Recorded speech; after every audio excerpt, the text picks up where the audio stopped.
Welcome back to Super Mario Land 2. So now we're doing Space Zone! So will the theme actually be different? That's right, Theo. For the first time, we have a different theme than the Toccata theme. Yay, Tatanga, yay. Tatanga, Nah, that's it's the it. same arrangement. Well, at least it sounds different enough, Dweebs. I don't have a problem with reoccurring themes. I mean, Pokemon Sun and Moon did that, but The problem is that this game only has like one... he composed one melody, and he thought, okay, how many arrangements of this one tune can I make? And that's the soundtrack of this game, basically. It's weird because the guy seemed to have enough creativity to not fall into this. I mean, I get that this was a smaller project compared to what was going on with Super Mario World and stuff like that. But still, couldn't you come up with 2 more tracks at least? I don't know. I think they're making Yoshi's New Island. Do Sorry, we- I think they're making Yoshi's Island at this time. Don't get me wrong, I love this tune, but You mean that Switch Yoshi game, Dweebs? Yoshi's Island. I love. It's one of those things where it doesn't matter how good a tune is. If you hear it too much, it gets stale. Yeah. So hey, that's one thing Sonic Unleashed does better than this. But unfortunately... Well, Sonic Unleashed has a soundtrack with actually more than one doesn't. tune, so. Yeah. Alright. It's okay. There you go. I never mentioned this before, it's been a while, but this is this Mario game I've actually played the most. This is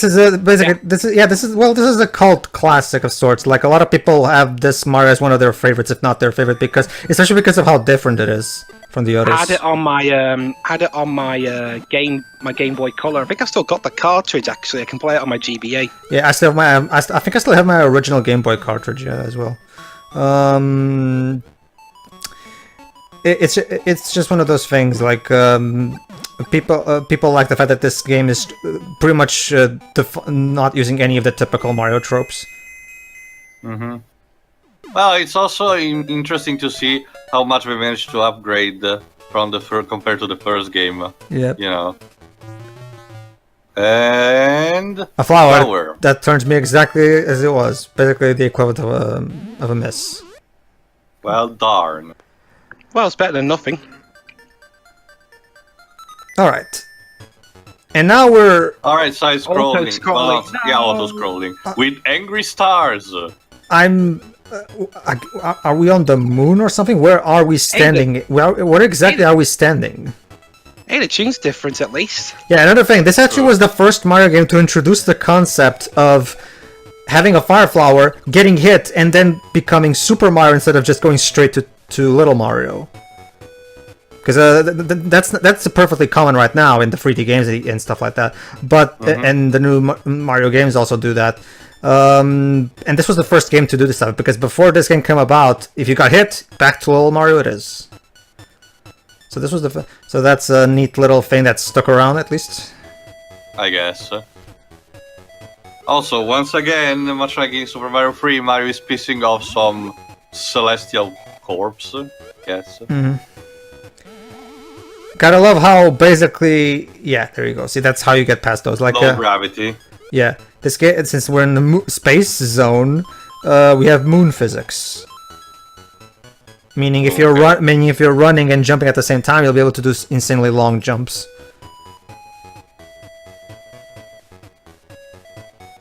Man, why are the stars all so angry?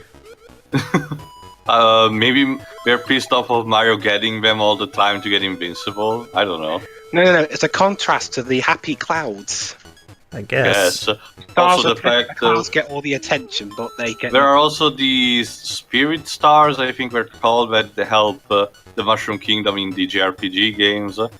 Maybe there's that or something. I don't know. Deepest lore and shit. Oh, and by the way, either that or Rosalina is a really shitty parent. One thing that's interesting. Shh, the writers haven't thought of Koizumi hasn't thought of her yet. Anyway, Well, the interesting thing about the zone is that Mario doesn't just jump high; he can outright fly. By mashing the jump Well, button. the low gravity, I guess, just works like that. But low gravity doesn't equal no gravity. There's a difference between low gravity and no gravity. Oh, hi, Tatanga. That's why, ladies and gentlemen, the villain of the first game, Tatanga, makes a cameo here.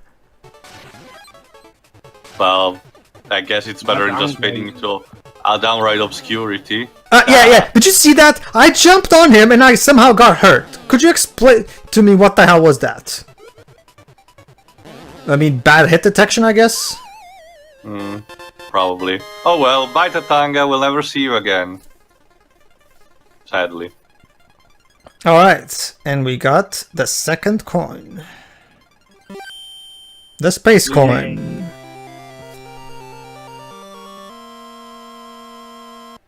Alright. Alright, let's go. Let's see, where to to next? I'm trying to remember, did Mario ever get an RPG on the Game Boy?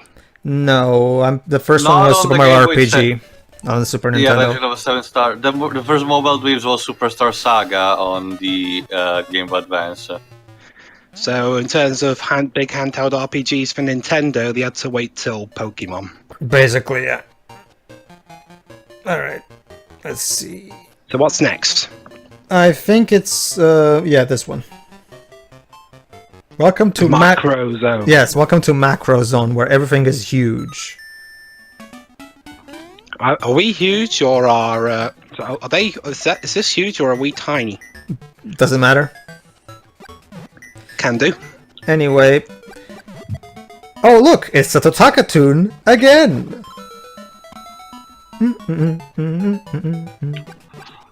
Was this theme ever brought back for any games?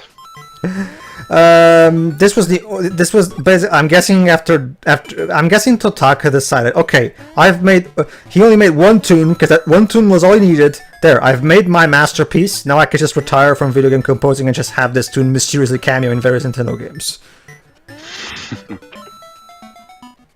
He's basically the video game, the musical equivalent of Takeshi, what's his last name? The Takeshi of Takeshi's Challenge. Takeshi Kitano? That's it, Katano. He's the Takeshi Katano of video game music. One piece of music was all he needed. There, I've made my mark on the world. Well, hey, Takeshi Kitano was in the recent Ghost in the Shell movie. Yay. Was he insane in that movie? Nah, he basically played the grumpy boss. Well, then again, considering... That was kind of the role he had similarly in the Battle Royale action movie. Yeah, that... Though. He's the only character in that whole movie who spoke nothing but Japanese. Well, I'm pretty sure Katana doesn't know English, does he? Yeah, I know, but it's odd though everyone else around him speaks English in Tokyo. My guess is it was just meant to be there as a fun cameo for those who know him. Probably. Yeah, I mean, I forgot. I knew he was in the film, but I didn't know he was playing. Damn. Alright. Alright, next bonus.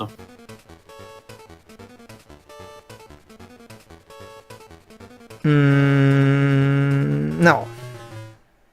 There we go. Ooh, just about got it there.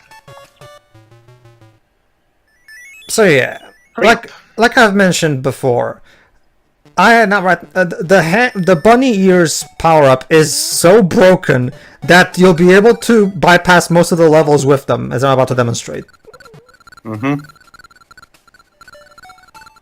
Fuck it, ever! I got the bunny wings on my head.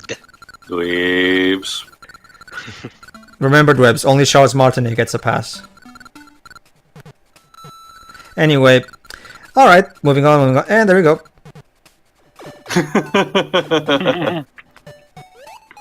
how come we didn't get a shot at him? Apparently there's like water in this tree or something. Well, if this was a cactus, then I'd believe this, but whatever. I'm questioning the logic. I'm questioning the logic of Mario's world, and I mean that's stupid. Alright. Whee. There we go. Oh. Oh god. What such a terrible invincibility theme. Yeah. It's just so actually, bad.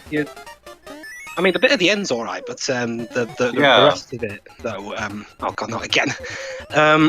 You know how much I said I'm not really a big fan of Sonic 3 standalone's invincibility theme.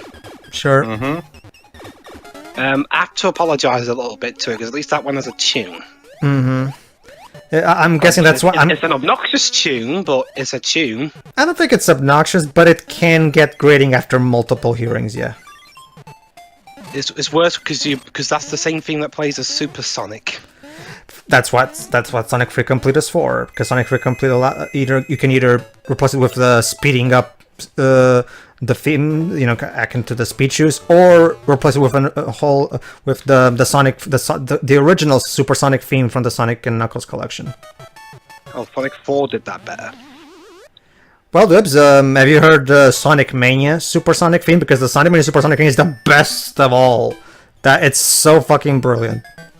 Well, maybe I'd be able to hear it if I came close to getting Supersonic, but I can't get past chemical plants. Dibs, meet YouTube. It's this cool little thing where you can check out videos of songs. Anyway, there you go. Let's completely fuck the level over by flying over it. Whatever challenge there was, it's pretty much reduced to a minimum. Yeah, this game is already. You can't fly over it. This game is already easy enough as it is, but the bunny ears turned this into basically not even a cakewalk. I'd say a cake flight. Cake stroll, more like. All right. I guess. Pipe. I guess through here. Which is probably what Mario smokes every time he goes out into this world. Oh, goody. Bet more. Alright. Oh boy, there's more level. Let's just fly all over it.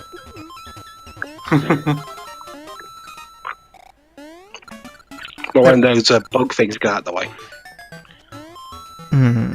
Alright. Haunted house segment or something? Oh, I guess we're inside a stove. Oh yeah, Who designed this game? We're inside the stove. Gunpei Yokai. AKA Miyamoto's mentor and the creator of the Game Boy. So, I guess he saw through your attempt to cheese the level and said, "Aha, you can't do it throughout all of the levels. I'm not like Shigeru Miyamoto. I actually, Right, at least it gives some variety and some differentiate, like giving the level verticality. Alright. Alright, next bonus. More lives. Why not?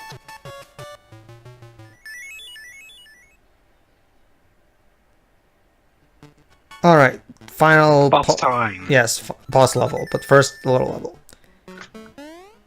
Oh look! It's the Tatanga tune. I haven't heard that in the last fucking 10 minutes. Anyway, yeah. This is a thing. This level is a thing. I'm not even. I'm just going to completely not acknowledge this level. Are we in the library? Apparently, yeah. It's like that level in Castle of Illusion where the letter A attacks you. Yeah. But what kind of library has Goombas and Koopas walking around? It's called Macro Zone Waves, so I guess everything is gigantic and everyone is just walking around it. And the music... Oh, I thought the music stopped. No, Teo, you can never get rid of the Tatanga tune. It's here to stay. Oh well. There we go. What shall I do to get rid of that poser Mario? I know, I'll give my Goombas wings! Actually, that's what happened kinda since Mario 3, I think? Actually, Mario Brothers 2. Specifically the Japanese version. Oh, the lost levels. Oh, it's a mouse with a drill! Yes. Drill! Basically just jump on him whenever he... it can be a bit hard because he's quite fast. Gotta go there faster. You go. Too late. Even the dev team is a remix. Yep. This And you have to start from there. this guy just cannot compose more than one tune. All right. Now I actually have to walk. Let's check out. So I guess let's check out more of the level. That's another thing. The level design is quite simplistic to the point where the levels are not that challenging to overcome. There's not even. At least it's mostly due to the Game Boy limitations. I guess, sure. But I think that Yokoi guy comes off more to me as a maker of toys, not a game developer. Well, he started out as a game developer. I mean, it's kind of like with Mark Cerny. Mark Cerny started out as a developer as well, and he engineered the PS4. So, let me just. There we go. And we have another one of the 6 golden coins.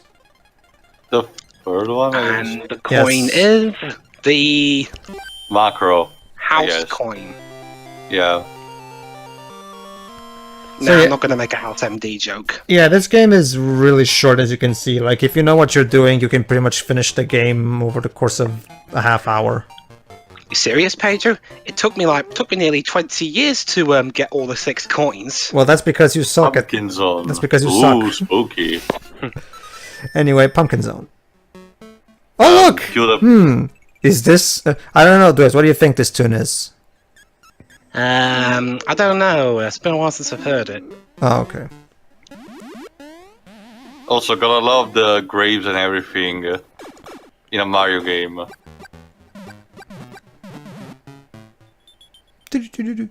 I forgot, Jova, did you had experience with this game? I think Jova's bird. God dang it. What? Was I muted? All the time. Wait, you've been muted this whole time?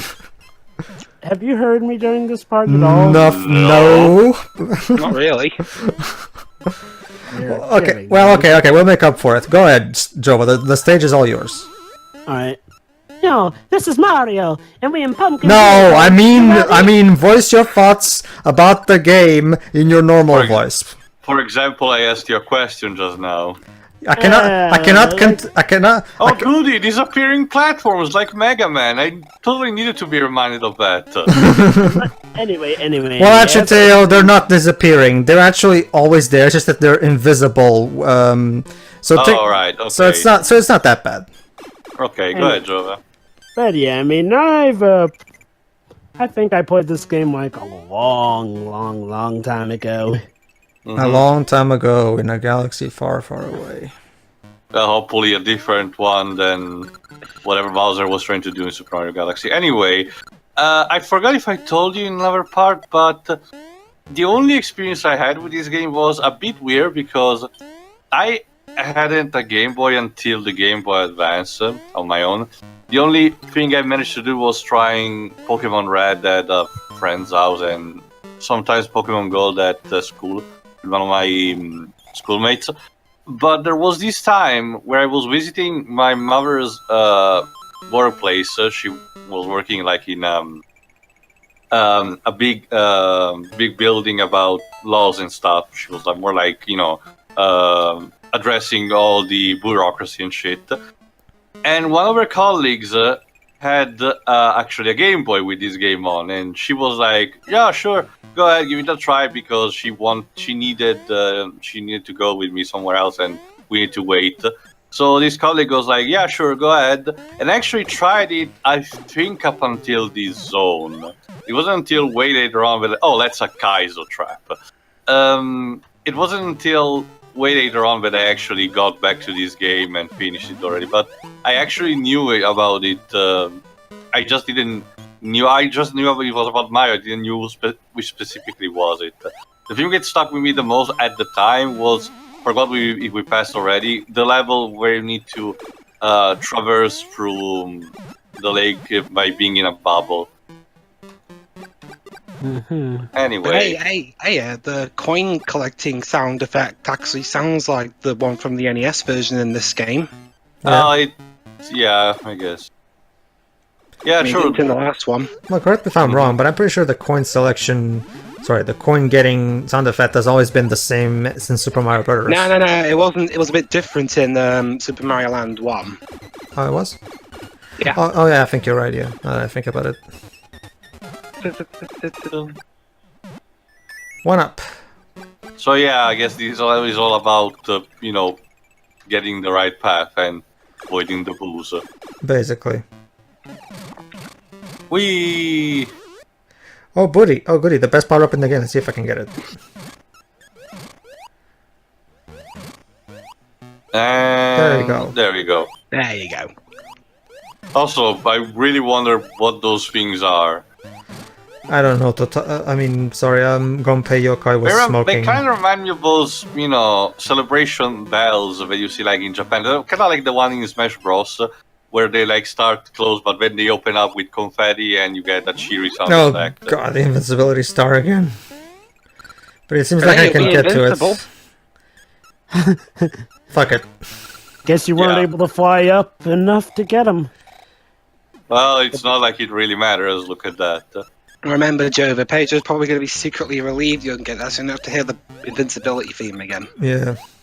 Huh. Worst So I guess invincibility theme in a Mario game ever. Especially considering how even Joe brought it up. Here we go. Considering how majestic and awesome the one from the first game was, such a disappointment to Dun-dun.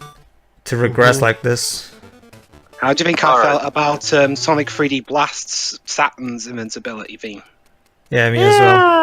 I mean, I mean, Well, I it's like the not the Saturn best, soundtrack. but I it's wouldn't just, call it's it- just that track in general. Yeah, it's the thing. Because I had to see it while rendering your playthrough. Hey, track from the first Mario game. I really enjoyed Sonic 3D Blast soundtrack, particularly Rusty Ruins. But here's the thing: it doesn't sound like a Sonic soundtrack. Yeah, that's pretty much the main Oh, you consensus mean too. Sonic Lab? I mean, it sounds good on its own, but not for a Sonic game. Well, It there sounds- are a couple. The volcano tracks sound like I suppose. But for example, the snow level track is essentially a generic Christmas level theme. Yeah, that too. Well, that's been well, have you heard the Mega Drive version soundtrack? So- Not yet. I need to try it. Give it a listen. Give it a listen because it was done by Jun Sonoe, and that's the Mega Drive-esque Sonic soundtrack. But there's general consensus between the soundtracks of 3D Blast. Like, regardless of which one you prefer, everybody agrees that the Mega Drive version is much more Sonic-y because it was actually done by Sonic Team composers. Whereas Richard Jock wasn't a Sonic Team composer; it was actually more of a general Sega composer. He's from Sega Europe. That's kind of how I feel about a few recent. I know I keep bringing the series up, but that's kind of how I feel with a few recent Pokemon tracks. Mm-hmm. I'd say since Gen 5, there's been a few tracks that I wouldn't expect to hear in a Pokemon game. So let me Yeah, guess. like So like let me guess, Dwebs, you're a Bring Mazuda back guy. No, but he's still doing the music, and I'm not saying the tracks are bad. I'm not gonna say the content. I actually like because I actually like. Hold on, those guys, I have to stop you there. All right, guys, what do you say? What do you say we completely ignore this level and rape it in the anus? Because I was just. Yeah, just like you were saying, I think I don't want to say which one exactly due to spoilers, but there is a track in Omega Ruby Alpha Sapphire that doesn't sound at all like a Pokemon theme. Are you on about that one that sounds more like Kingdom Hearts? Cloud's the level. Yeah. It's a post-game track, but I won't say who it. Yeah, it sound. I guess it makes sense in the context due to what person that was this a level. is associated with. Yeah, totally. Yeah, Wow. funny enough, too, the composer who did that track, that was one of his last tracks before he left Game Freak. Yikes. I mean, he left Game Freak on amicable terms, and Oh well, I guess that's fair. A lot of times developers Yeah. leave their companies not so much because they're unsatisfied or something. It's just because I mean, the only Didn't that happen recently with the Naughty Dog developer? Yeah, Bruce Straley, the game who started out with at Naughty Dog with Crash Team Racing and was his more notable roles are game director for Last of Us and Uncharted 4. The only like on. And the lead game designer, I think, for actually no, Neil Druckmann was the lead game designer. He was also the game director for Uncharted 2. However, after handling 2 projects, he was feeling a bit burnt out, so he took some time off. And during that time off, he basically figured out he wanted to move on to greener pastures, basically. All right. Because the only non-Pokemon sounding Pokemon tracks I'm not really a huge fan of are N's battle theme and the gym theme from Gen 6. Okay. You were saying also, Jova? Shoot, what were we talking? Oh, right. Whatever, we're almost at the boss anyway, I think. Or maybe not. That's the alternate exit, so I'm trying to go back to where I'm supposed to go with the boss. Go ahead, Jova. Yes, Jobba? I will say that there are some good examples, though, of stuff that's in a Mario game that sounds like it would belong in Kingdom Hearts, but works for both. That is, of course, stuff from the Mario and Luigi. Well, yeah, series. Yoko Shimomura. So. Yoko Shimomura, yeah. All right, everybody. See you for the next part where we finish the game. See ya. See ya. See ya.